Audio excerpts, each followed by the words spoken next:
Everyone, welcome back to Shweta's creations and vlog. ಇವತ್ತು Sunday ವಿಡಿಯೋನ ನಾನು ನಿಮ್ಮ ಜೊತೆ ಶೇರ್ ಮಾಡ್ಕೊತಾ ಇದ್ದೀನಿ.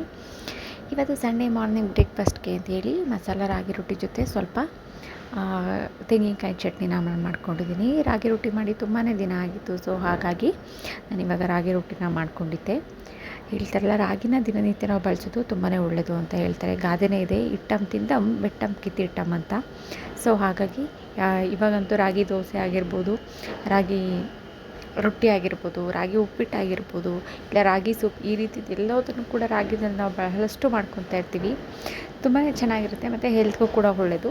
ಹಾಗೆ ಸಂಜೆಗೆ ಸಾಂಬಾರಿಗೂ ಕೂಡ ಅಂಥೇಳಿ ನಾನು ಬೆಂಡೆಕಾಯಿನ ಕಟ್ ಮಾಡ್ಕೊತಾ ಇದ್ದೆ. ನನ್ನ ಮಗಳು ಅದರಲ್ಲಿ ಬೆಂಡೆಕಾಯಿನೆಲ್ಲ ಮಗು ಕಟ್ಟಿಸ್ಕೊಂಡು ಆಟ ಆಡ್ತಿದ್ದಾಳೆ. ನಾವು ಹೀಗೆಲ್ಲ ಚಿಕ್ಕ ವಯಸ್ಸಿನಲ್ಲಿ ಆಟ ಆಡ್ತಾ ಇದ್ದಿದ್ದು. ಸೊ ಹಾಗಾಗಿ ಅವಳಿಗೆ ಏನಾದರೂ ಹೇಳಿದ್ರೆ ಅವಳು ಕೂಡ ಅದನ್ನೇ ಕ್ಯಾಚ್ ಮಾಡಿ ಅವಳು ಅದನ್ನೇ ಆಟ ಆಡ್ಕೊಂಡು ಮಾಡ್ತಾಯಿದ್ಲು. ಸೊ ತಿಂಡಿ ಎಲ್ಲ ಆದಮೇಲೆ ನಾನು ಸ್ವಲ್ಪ ಅಡುಗೆ ಮನೆಯೆಲ್ಲ ಕ್ಲೀನ್ ಮಾಡಿಕೊಂಡು ಸ್ವಲ್ಪ ಗಿಡಗಳನ್ನ ತೊಗೊಂಬಂದಿದ್ವಿ ಮನೆಗೆ ಅಂತ ಹೇಳ್ಬಿಟ್ಟು. ಸಂಡೇ ಅಂತೂ ಎಷ್ಟು ಬೇಗ ಆಗೋಗುತ್ತೆ ಅಂತಲೇ ಗೊತ್ತಾಗಲ್ಲ. ಎಲ್ಲ ಕೆಲಸ ಮಾಡಿ ತಿಂಡಿ ತಿನ್ನೋ ಅಷ್ಟರೊಳಗೇನೆ ಆಲ್ಮೋಸ್ಟ್ 12ರಿಂದ 1 ಗಂಟೆ ಆಗೋಗ್ಬಿಡುತ್ತೆ. ಬೇರೆ ದಿನ ಅಂತಾದ್ರೂ 9 o'clock 9 to 9:30 ಒಳಗಡೆ ಎಲ್ಲ ಬ್ರೇಕ್ಫಾಸ್ಟ್ ಆಗಿರುತ್ತೆ. ಬೇರೆ ದಿನ ಸಂಡೇ ಅಂತಂದರೆ ನಾವು ಎದ್ದೇಳೋದೇ ಲೇಟ್ ಆಗಿರೋದ್ರಿಂದ ತುಂಬಾ ಡಿಲೇ ಆಗುತ್ತೆ. ಸೊ ಹಾಗಾಗಿ ಅಡುಗೆ ಮನೆಯದೆಲ್ಲ ಎಷ್ಟಾಗುತ್ತೋ ಅಷ್ಟೆಲ್ಲ ಕೆಲಸಗಳನ್ನ ಸಂಡೇನೇ ಇರೋದ್ರಿಂದ ಸಂಡೇಗೆ ಇನ್ನೊಂದು 4 ಅವರ್ ಎಕ್ಸ್ಟ್ರಾ ಸಿಗಬಾರ್ದಾಗಿತ್ತಾ ಅಂತ ಅನಿಸುತ್ತೆ. ಸೊ ಹಾಗಾಗಿ ಅಡುಗೆ ಮನೆಯದು ಎಲ್ಲ ಕೆಲಸನೂ ನಾನು ಮುಗಿಸ್ಕೊಂಡು ಅಡುಗೆ ಮತ್ತು ಬ್ರೇಕ್ಫಾಸ್ಟ್ ಎರಡೂ ಕೂಡ ಒಟ್ಟಿಗೆ ಮಾಡ್ಕೊಂಡ್ಬಿಡ್ತೀನಿ. ಮಧ್ಯಾಹ್ನ ಸಂಜೆಗೆ ತುಂಬಾ ಈಸಿ ಆಗುತ್ತೆ ಅಂತ ಹೇಳಿಬಿಟ್ಟು. ಏಕೆಂದರೆ ಡೈಲಿ ಕೆಲಸ ಮಾಡೋರಿಗೆ ರೆಸ್ಟ್ ಅನ್ನೋದೇ ಇರೋದಿಲ್ಲ. ಸೊ ಹಾಗಾಗಿ ಅಟ್ಲೀಸ್ಟ್ ಸಣ್ಣನಾದರೂ ಒಂದು ಸ್ವಲ್ಪ ಈವ್ನಿಂಗ್ ಟೈಮ್ ರೆಸ್ಟ್ ಸಿಕ್ತು ಅಂತಂದರೆ ಸ್ವಲ್ಪ ವಾಕ್ ಮಾಡೋದಾಗಿರ್ಬೋದು, ಈ ರೀತಿ ಎಲ್ಲ ಮಾಡೋದ್ರಿಂದ ಸ್ವಲ್ಪ ನಮಗೂ ಕೂಡ ಮೈಂಡ್ ಆಗಿರ್ಬೋದು, ಬಾಡಿ ಆಗಿರ್ಬೋದು ರಿಲ್ಯಾಕ್ಸ್ ಆಗುತ್ತೆ. ಸೊ ಹಾಗಾಗಿ ಒಂದು ಸ್ವಲ್ಪ ಇಂಡೋರ್ ಪ್ಲಾಂಟ್ಸ್ ಕೂಡ ಮನೆಗೆ ಬೇಕಂತೇಳಿ ತೊಗೊಂಬಂದಿದ್ವಿ. ಸೊ ಅದನ್ನು ಕೂಡ ಈ ರೀತಿ ಎಲ್ಲ ಎಲ್ಲಿ ಆರ್ಗನೈಸ್ ಮಾಡೋದು ಅಂತ ತುಂಬ ದಿನದಿಂದ ಯೋಚನೆ ಮಾಡ್ತಾಯಿದ್ದೆ. ಸೊ ಹಾಗಾಗಿ ಅದು ಕೂಡ ಎಲ್ಲ ಡಸ್ಟ್ ಎಲ್ಲ ಆಗಿತ್ತು ಮತ್ತು ಕೆಲವೊಂದು ಎಲೆಗಳೆಲ್ಲ ಒಣಗೋಗಿತ್ತು. ಅದೆಲ್ಲವೂ ಕೂಡ ತೆಗೆದು ಓಕೆ ಸರಿ ಅಂತ ಹೇಳಿಬಿಟ್ಟು ಎಲ್ಲ ಕಡೆ ನನ್ನನ್ನು ಪ್ಲೇಸ್ ಮಾಡಲಿಕ್ಕೆ ಜಾಗ ಹುಡುಕ್ತಾಯಿದ್ದೆ. ಮನೆಯಲ್ಲಿ ಇಂಡೋರ್ ಪ್ಲಾಂಟ್ಸ್ ಇಡೋದ್ರಿಂದ ಅಂದರೆ ಅದನ್ನು ಮೊದಲೇ ಹೇಳ್ತಾರೆ, ಹಸಿರು ಜೀವನದ ಉಸಿರು ಅಂತ.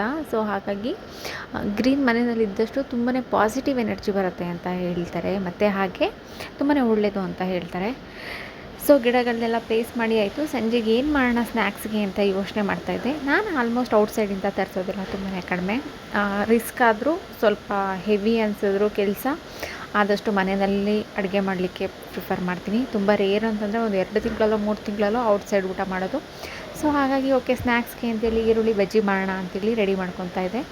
ಸೊ ಹೇಗಿದ್ದರೂ ಅದು ಕೂಡ ಬೇಗನೆ ಆಗೋಗ್ಬಿಡುತ್ತೆ. ಸೊ ಹಾಗಾಗಿ ಈರುಳ್ಳಿ ಇಲ್ಲಾಂದರೆ ಈರುಳ್ಳಿ ಪಕೋಡ ಅಂತಲೂ ಹೇಳ್ತಾರೆ. ಸೊ ಇದನ್ನು ಮನೆಯಲ್ಲೇ ಮಾಡಿಕೊಂಡೆ. ತುಂಬಾ ಚೆನ್ನಾಗಿತ್ತು, ಟೇಸ್ಟಿಯಾಗಿತ್ತು.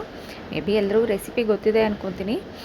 ಸೊ ನಾನು ಕೂಡ ಮನೇನ ಕ್ಲೀನ್ ಮಾಡ್ತಾಯಿದ್ದೆ. ಸೊ ನನ್ನ ಮಗಳು ಕೂಡ ನಾನು ನೋಡಲಿಕ್ಕಾಗ್ದೇನೆ ನಾನು ನಿನಗೆ ಸ್ವಲ್ಪ ಹೆಲ್ಪ್ ಮಾಡ್ತೀನಿ ಅಂತೇಳಿ ಅವಳು ಕೂಡ ಮನೆಯೆಲ್ಲ ಕ್ಲೀನ್ ಮಾಡಲಿಕ್ಕೆ ಮತ್ತು ಎಲ್ಲನೂ ಆರ್ಗನೈಸ್ ಮಾಡಲಿಕ್ಕೆ ಅವಳು ಪುಟ್ಟ ಕೈಯಲ್ಲಿ ಎಷ್ಟಾಗುತ್ತೋ ಅಷ್ಟೆಲ್ಲ ಹೆಲ್ಪ್ ಮಾಡ್ತಾಯಿದ್ಲು.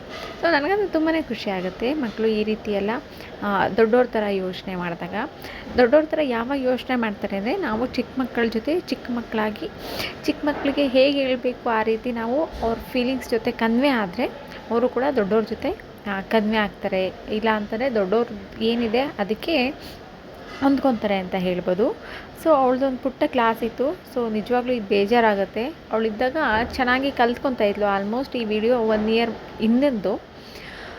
ತುಂಬಾ ಚೆನ್ನಾಗಿ ಭರತನಾಟ್ಯ ಕ್ಲಾಸ್ಗೆಲ್ಲ ಹೋಗಿ ಕಲಿತಾ ಇದ್ಲು. ಬಟ್ ಅನ್ಫಾರ್ಚುನೇಟ್ಲಿ ಸ್ಕೂಲ್ ಬಂದು ಬೇರೆ ಕಡೆ ಶಿಫ್ಟ್ ಆಯಿತು. ಇದು ನಮ್ಗೆ ಇವಾಗ ಮನೆ ಹತ್ರ ಯಾವುದು ಕನ್ವೀನಿಯೆಂಟ್ ಇಲ್ಲದೇ ಇರೋದ್ರಿಂದ ಅವಳಿವಾಗ ಡ್ಯಾನ್ಸ್ ಕ್ಲಾಸ್ಗೆ ಹೋಗ್ಲಿಕ್ಕೆ ಆಗ್ತಾಯಿಲ್ಲ. ನಾನೇ ಎಷ್ಟಾಗುತ್ತೆ ಅಷ್ಟನ್ನ ಯೂಟ್ಯೂಬಲ್ಲಿ ಅಲ್ಲಿ ಇಲ್ಲಿ ವೀಡಿಯೋಸ್ನೆಲ್ಲ ಅವಳಿಗೋಸ್ಕರ ಸರ್ಚ್ ಮಾಡಿ ಮನೆಯಲ್ಲೇ ಕಲಿಯೋದಕ್ಕೆ ಅಂತ ಎನ್ಕರೇಜ್ ಮಾಡ್ತಾಯಿದ್ದೀನಿ.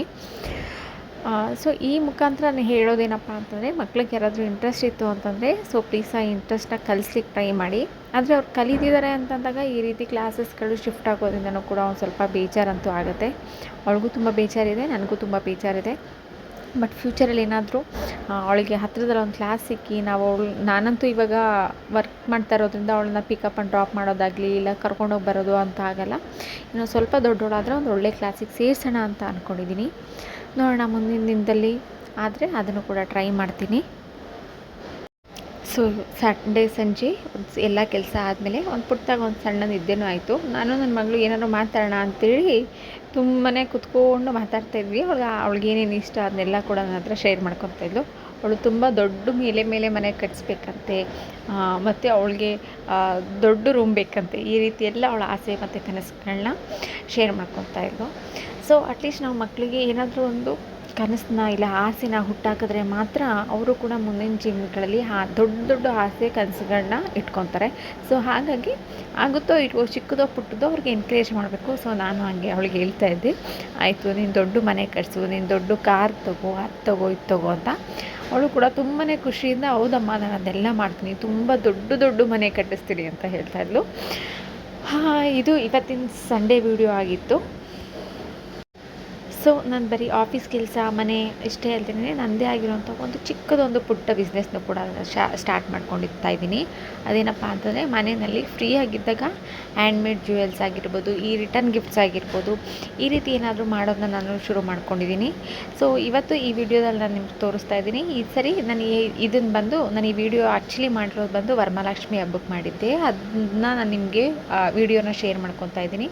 ಸೊ ಈ ರೀತಿಯ ಎಲ್ಲ ರೀತಿಯ ರಿಟರ್ನ್ ಗಿಫ್ಟ್ಸ್ಗಳು ಕೂಡ ಸಿಗುತ್ತೆ. ಇದ್ರ ಜೊತೆ ಕ್ಲಿಪ್ ಆಗಿರ್ಬೋದು, ಪಿನ್ ಆಗಿರ್ಬೋದು, ಈ ರೀತಿ ಎಲ್ಲ ಪ್ರಾಡಕ್ಟು ಕೂಡ ಹ್ಯಾಂಡ್ಮೇಡ್ ಸಿಗುತ್ತೆ. ಸೊ ನಿಮಗೂ ಯಾರಿಗಾದ್ರೂ ಬೇಕಿದ್ರೆ ನಾನು ಡಿಸ್ಕ್ರಿಪ್ಷನಲ್ಲಿ ಲಿಂಕ್ ಹಾಕಿದ್ದೀನಿ, ಚೆಕ್ ಮಾಡಿ. ಹಾಗೆ ನಿಮಗೂ ಯಾವುದಾದ್ರು ಆರ್ಡರ್ಸ್ ಬೇಕಾಗಿದ್ದರೆ ಮುಂದೆ ಹಬ್ಬಗಳು ಶುರು ಆಗ್ತಾಯಿದೆ ಮತ್ತು ಫಂಕ್ಷನ್ಸ್ಗಳು ಕೂಡ ಶುರು ಆಗ್ತಾಯಿದೆ. ಈ ರೀತಿ ರಿಟರ್ನ್ ಗಿಫ್ಟ್ಗಳು ತುಂಬಾ ಚೆನ್ನಾಗಿರುತ್ತೆ ಅಂತ ನನ್ನ ಭಾವನೆ. ಸೊ ಹಾಗಾಗಿ ಎಲ್ರಿಗೂ ಯೂಸ್ ಆಗ್ಬೋದು ಅನ್ನೋ ಒಂದು ಉದ್ದೇಶದಿಂದ ನಾನು ಇವತ್ತು ಈ ವಿಡಿಯೋನ ಶೇರ್ ಮಾಡ್ಕೊತಾ ಇದ್ದೀನಿ. ಸೊ ನಿಮಗೆ ಇಲ್ಲ ನಿಮ್ಮ ಫ್ಯಾಮಿಲಿ ಫ್ರೆಂಡ್ಸ್ ಆರ್ ರಿಲೇಟಿವ್ಸ್ ಯಾರಿಗಾದ್ರೂ ಬೇಕಾಗಿತ್ತು ಅಂತಲೂ ಕೂಡ ನೀವು ಇದನ್ನು ಶೇರ್ ಮಾಡ್ಬೋದು. ನನ್ನ ಇನ್ಸ್ಟಾಗ್ರಾಮ್ ಪೇಜ್ ಐ ಡಿ ಬಂದು ದಿತ್ಯಾ ಫ್ಯಾಷನ್ ಅಂತೇಳಿ, ನನ್ನ ಡಿಸ್ಕ್ರಿಪ್ಷನ್ ಲಿಂಕ್ ಕೂಡ ಅವೈಲೇಬಲ್ ಇರುತ್ತೆ, ಒಂದ್ಸರಿ ಹೋಗಿ ವಿಸಿಟ್ ಮಾಡಿ.